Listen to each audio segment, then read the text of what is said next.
Hey guys, welcome to Medzo's media channel. So it's Medzo, and what I'm going to do is I'm going to go through the Star Wars new trailer we just dropped. It was real cool, and what I want to do is just go through a couple things I picked up, and I don't want to infuse too much speculation or anything into everything. Everyone's trying to guess who Rey's parents are, and also, I'm just going to go through the trailer, see what they give us, and work with that. Okay, so we'll take it from there. All right, so I'm going to start the trailer. I'm going to watch it, and then with you, and then I'm going to go back and go through it. All right. When I found you, I saw raw, untamed power. And beyond that, something truly special.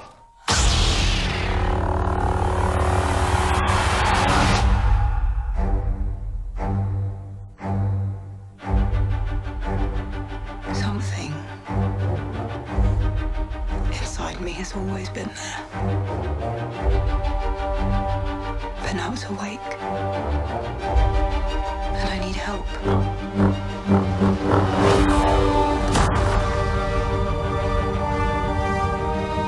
I've seen this raw strength only once before. It didn't scare me enough then. It does now.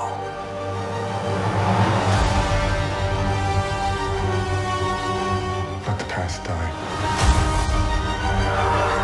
Kill it.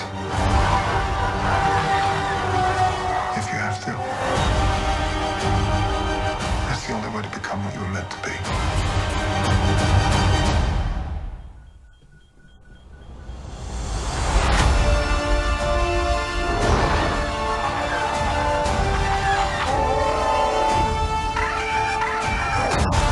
We are the spark that'll light the fire that'll burn the First Order down.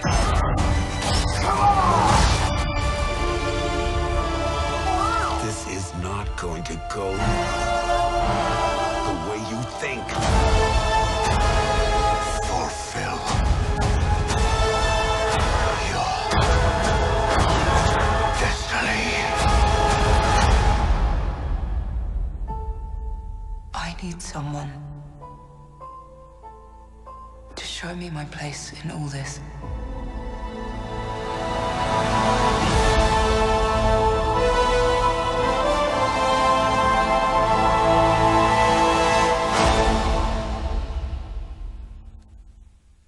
All right, so that was pretty cool. What I'm probably gonna do now is talk more about. I'm gonna go back and then we're gonna watch it again, and I'm gonna go through it and more, critique it. All right, so here we go. Okay. So what I'm going to do here is I'm going to go through the trailer again, and as we go through it, I'm going to stop and talk to certain things that I see and I notice. And I'm sure if you have any things you want to comment on, make comments, suggestions, or things you saw as well. So first things first here, you see here Kylo Ren. Looks like it's a silhouette of Kylo Ren of some sort. Looks like a Sith Jedi or someone running stuff, and you can see in the corner here, you can see that there's some ATT walkers over here, and they look like first generation ATT ones from like Empire, whatever. I guess those are still the ones they make for that time frame. And you can see a couple here. So it looks like you're inside of either one of the starships that actually transport things to a planet when they're going to attack it. And normally what they do with the Empire or the First Order is they would come with, a plethora of ships and just like bombard the surface, take everyone out. That's the easy way to take things out, right? So war, Star Wars. But if they got the shields up or whatever going on the surface, then they have to do a land attack. So they have these ships that come in, and these ships are massive. Like you can see, what's the size of an ATT walker? Huge. And then you got these ships, and these ATT walkers are inside of it, and they look like little figurines. So you can only imagine the capacity or the size of this ship. Like it must make like any kind of massive super star destroyer look like a joke, because this is a massive amount of cargo space what they're moving here. So with that, for a land attack or a land assault, it's going to be a sizable one. So you can see here they got all this stuff. So he's overseeing as they're getting ready to approach. And again, we have to be mindful the way that the directors and everyone is presenting this stuff is not in a chronological order. You're gonna see this could be at the end of the movie, this could be at the start of the movie, this could be the mid of the movie, and everything's gonna be jumbled up. So, and they're gonna piece it together in a way that you're gonna think that, oh, this lends itself into this, and it could be the total opposite, you know. So we got to think about these things. So every shot, you almost just have to take it as it is. It's shot, and that's it. You can't try and say, oh, this is leads into this. Only thing you really can do is use other clues around it. Like you see this ATT walker here, and hopefully you'll see it later on, and certain things that you can go with. So I'm gonna continue. So here we go. When I found you, I saw raw. All right, so I clicked too far, but if we go back real quick, we can see that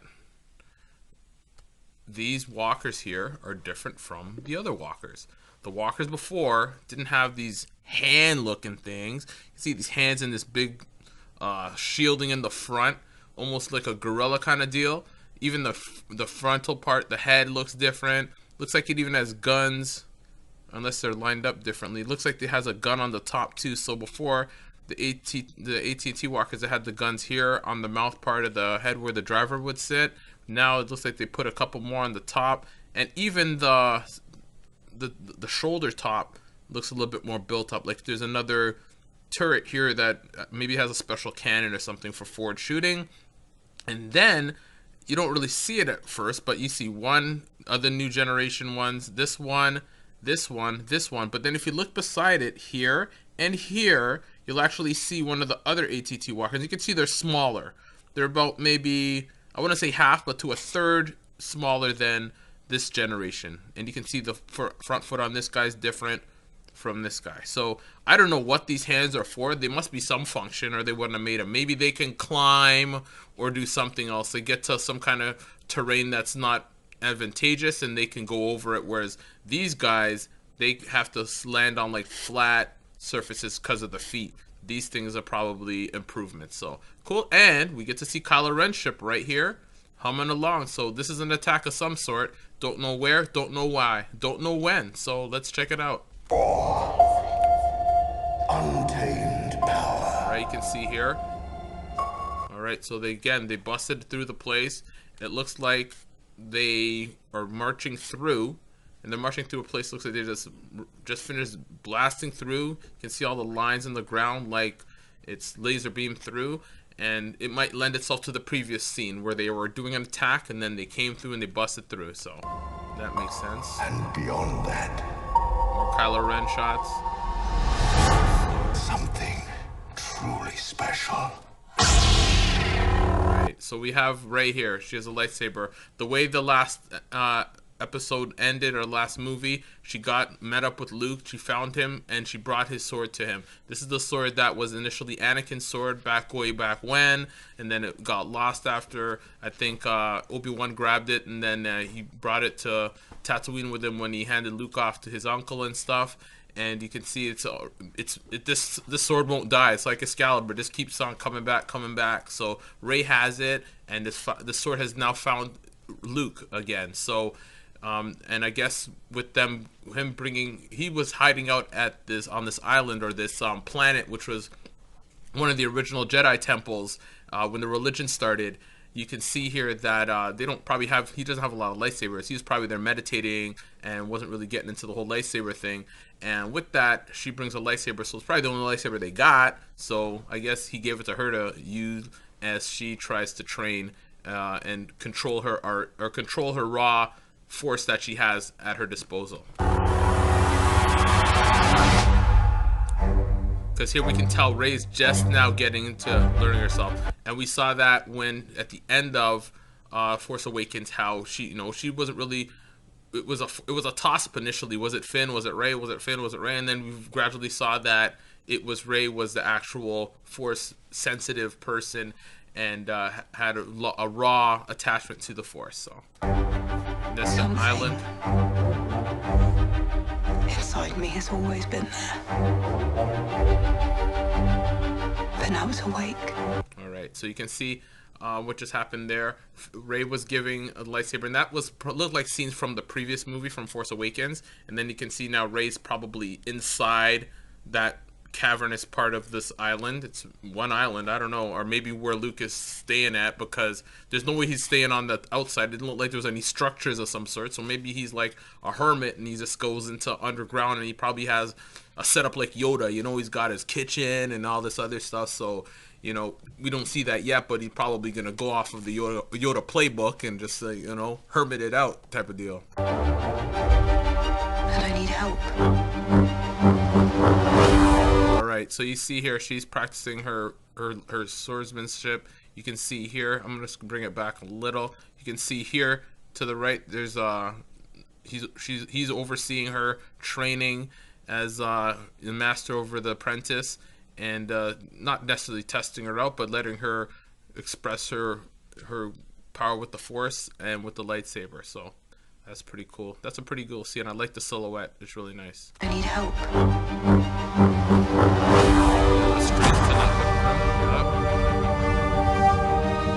I've seen this raw strength only once before. Okay, so he said he's seen this raw strength only once before. I don't know. It's Luke Skywalker. This guy's pretty much seen a lot of things in his lifetime. He's seen a couple Death Star blown up. A lot of people die. And even during his time, I guess, because when he was in the, you know, he was the Force. It was virtually him rekindling it. Because at the time, it was just Darth Vader. And he was one of the last, you know, people that were practicing this religion because of, you know, the purge that happened previous to that, Revenge of the Sith and everything that happened at the tail end of that. So really and truly, for, you know, that whole window, it was really only Luke and, you know, him coming into finding out his sister's sort of Force sensitive at the end of Jedi.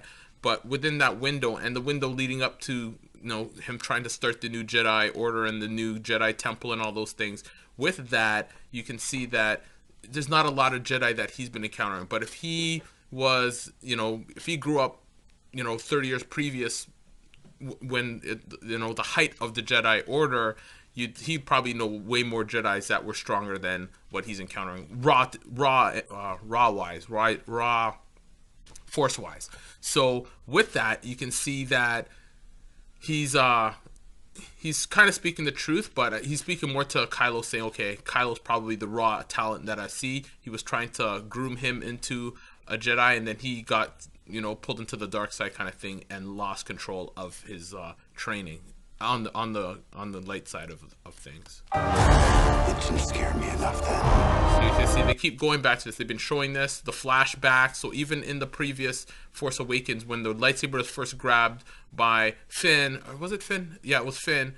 And oh no, sorry, it was Rey. She grabbed it, and then she got that flashback that went back to this background where the Jedi Temple is actually burning down, and you know, there was a number of Jedi students that were accompanying Kylo Ren through this journey, and you can see here, you can see Luke here with R2-D2, and they're watching all their life work basically burn down, because not too long after the destruction of the second Death Star, Darth Vader's dead, and pretty much, you know, the whole galaxy celebrating because Palpatine's done with and whatever, and the Empire's in disarray. Luke and the rebellion starting to piece together the Republic and start a new Republic. During this time, he's trying to start a new Jedi Order and try and get things back to how things used to be before the Clone Wars. So It does now. So he's now frightened of anyone who is like raw Jedi talent. Let the past die. Okay, let the past die. So okay, if anyone saw that and pay attention, because this is my second time looking at this video, I noticed one thing, and it was Kylo Ren's scar. He has a scar on his face, and it's pretty prominent, or it's bandy, I don't know what it is. You can see on the bottom it's black, but on the top it's still like skin's almost closing up kind of deal. But it's interesting to say the least. Past die. Kill it. So you can see Kylo is still torn and still having internal conflict as he's fighting between the good side that he once was and the dark side that he's trying his best to be, and pick a side and going with it. Last movie, he killed his dad, okay? or we think everyone's talking about he's still alive, or he fell into the planet and the planet blew up and shot him somewhere else. I think he's dead. Han Solo's done. I've heard speak of him being signed on for the next movie or whatever. I don't know. Maybe it's a flashback. I can't believe him coming on as anything else. And back to Kylo. He's conflicted. He's just someone trying to make his way in the world, and it seems as though he's always going to have this conflict. We saw this with Anakin. We saw this with Luke. We see this anyone who's going through this journey force strength-wise, and you're going to probably see it with Rey as well. As they're muscling through and trying to work through themselves and learn who they are, they're going to be going through this conflict. But Kylo's going about it just really trying to turn his back on his light past and try and go full dark side. To do that, he's already killed his father, and they're making it look like he's going to take his mom out here. Rest in peace, Carrie Fisher. She's great, but I think due to the fact that she passed away during this film or just prior to it being wrapped up, I think they're going to try and figure out a way to obviously end her life in this movie. I just don't think it's going to be ended earlier in the movie. I think they're going to bring her along as far as they can, and then kind of she'll go away. Maybe she doesn't even die. Maybe she just disappears after this. We'll see how they do it, but we'll see. They're really making it look like Kylo's going to be the instrument of her death, but I don't know. We'll see. We'll see how this plays out. Pretty nice TIE fighter there. It's a kick-ass TIE fighter, I must say. I'm pretty impressed. So, If you have to. That's the only way to become what you were meant to be. all right.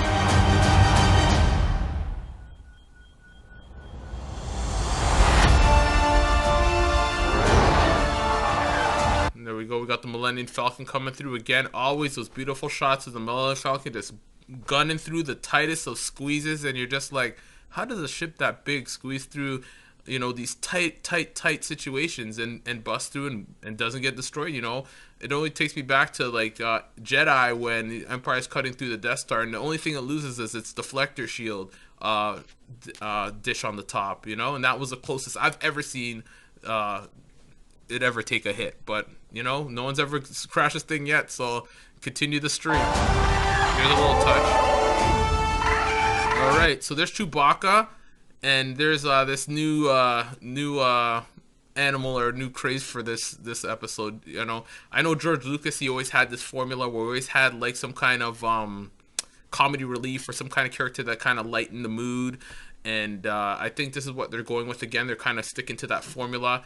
This looks like some kind of seal gerbil thing, but I don't know. I didn't have time to go read up on it and figure out what the name was, but it has some name. It's going to have some relevance going through into this, and it looks like it's either, I don't know if it could help fly the Millennium Falcon, or if it's going to do anything. But and then you got Chewbacca, and from my impression is that you always need two people to fly the Millennium Falcon. So in my head, it kind of panned out this far, but I'm thinking we're going to come out a little further and we're going to see someone else sitting in the other seat, because in my head, the Millennium Falcon always needed two people to fly. You could never really fly it with one person. It was always a two-seater thing. But I think I recall from Force Awakens, Rey and Finn, when they stole it from that guy on that planet there, Jakku, that they were flying it jury-rigged, so maybe the Millennium Falcon does run with one person out, but I think there's a little bit of a mystery to this part. I think there's actually someone's going to pop out on the side. We are the spark. And you can see here, it looks like they're trying to escape. It'll burn the First Order down. And Finn's back. You see he's back from his back surgery. He almost got taken out by Kylo, the end of Force, with that nice slice in the back. So he's back in business, and he's fighting with not a lightsaber like he did in Force. He's fighting with that Stormtrooper energy stick thing, which is kind of held its own in that battle he had on in Force Awakens with that other Stormtrooper. Yeah, and he's battling Phasma. Everyone wanted to see a little bit more of Captain Phasma, and I think they're going to get more of that in this movie, so that's a good thing. Looking forward to that. Alright, so you can see, I'm going to go back here. You can see, I think this is that ship. So remember that massive ship I was talking about at the start that was holding like all the walkers and everything? I think this might be that ship. It's massive. It looks huge. It looks like it's just huge, big, big, big. And you can see here, here's some Republic ships or New Republic ships taking some fire. They're not as big as these massive First Order ships, but yeah, they're getting dealt with here. This is not going to go. All right, so here's the wall coming down, and this almost brings me back to Empire with the wall coming down in Hoth when they're getting ready to defend the base, Echo base at Hoth, and from the Empire land attack. So it looks like this wall is going to come down, and they're getting ready to defend themselves. So I don't know what's in the distance here, but it definitely looks like someone's either they're waiting, something similar to where someone's outside the wall and they have to close the wall and they're gonna get all upset, or they're closing the wall because they know they might not come out of this alive, kind of deal. So but definitely parallels with that. The way you think. Fulfill your destiny. All right, and there's our friend. Everyone's been looking for this guy for a bit and trying to figure out who he is, what's his background, Snoke. So we get a real life look at him this time. I'm sure people are analyzing him, trying to figure out what species he is, what he is he human or Terran or whatever, or if he's from different another species or race in the Star Wars universe. So I'm sure people are, and you know, they've done a good job of covering his face with his hands, so all you really get to see is his eyes. You knew he was a little bit disfigured either from fighting force Sith energy or Sith lightning or something, but you know, people have been doing all these different things, just trying to piece things together and thinking that he has something to do going back to the previous canon of Star Wars, and he could very much just be a newer character that, you know, he's new, and that's that. So we'll see how this plays out, but you know, you heard the voice coming over Luke as he's talking to Rey to fulfill her destiny, and then he's gonna probably try and get in there and replace her because she looks like she's a stronger force sensitive being than Kylo, and with that he might try and toss Kylo, as the Sith do. There's only be two. He's gonna toss Kylo and then run with her. So we'll see. So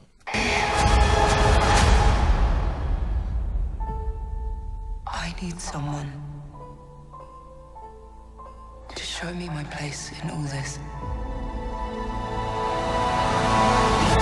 all right, so we saw that where she's speaking to Kylo in close proximity, like they're not trying to kill each other. So there's something where, and that you can tell that scene was the exact same scene where you could see that he's in the fire's falling down. Well, there's a fire light on her side, and then he's standing and there looks like the fire, but they could be in two different places again. This could be just very good cinematic trailer creation where she could be talking to someone totally different, and then they're making it look like they're in the same place because she's here, and then Kylo's there.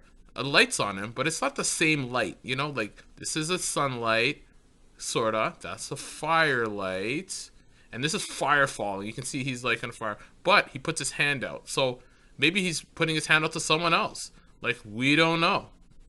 We don't know. So let's play this back out again because these guys are slick. It's really good. So they make all the big bucks. To show me my place in all this. Again, it could be something totally different, but it's gonna be good. So, all right. So again, take it as it is. These guys, you have to pick things apart. Voiceovers over others' images. It's a science here, and it's an art. So, you know, you're only going to find out again on December 15th what's really going on. If you're hardcore, December 16th, the day after, whatever.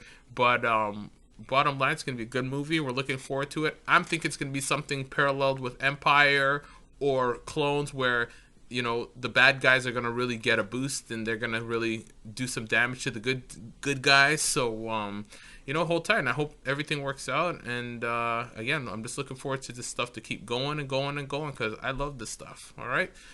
Again, thanks for watching. Appreciate it, and take care. Bye.